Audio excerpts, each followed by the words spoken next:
මිනිස්සු හැදෙනවා. එහෙමයි.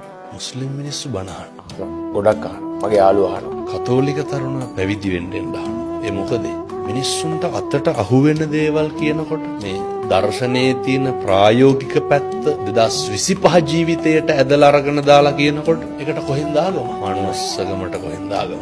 2045ට ගියත් 2100ට ගියත් ධර්මය එදාට ගැලපෙනවා. ගැලප අකාලිකෝ මේක අකාලිකයි. සර්වකාලීන දහම මිනිස්සු වැළඳ ගන්නවා. අර නොපෙනෙන දේවල් කියපුවාම නෙමෙයි මම මේ කාටවත් ගරහනව දොස් පරොස් කියනවා එහෙම නෙමෙයි.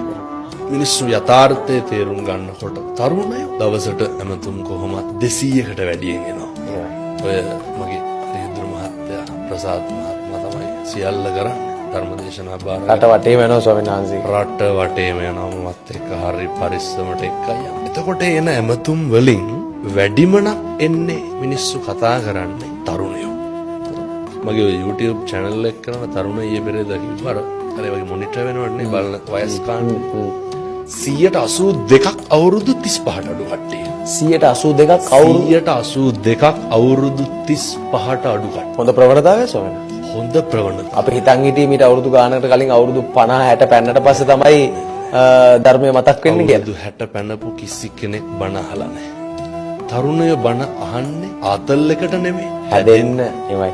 හැදෙන්න. තරුණයෝ වාහනේ යනකොට නිකන් බණ දාගෙන යන්න ඇහුවොත් අහන්නේ. දුර්වලයි, අඩුපාඩු බහුලයි, අදිස්සි කෝප ගොඩයි, විශ්වාසය කැඩීම් ගොඩයි. හැබැයි ධර්මය ඇහෙද්දී මම නිවෙනවා. හැදෙනවා. මම හැදෙනවා. දැන් මේ වැඩසටහන බලන උදවියට හිතේ කමෙන්ට් කරයි මම හාමුදුරුවන්ගේ බණ අහලා හැදුනා. හාමුදුරුවෝ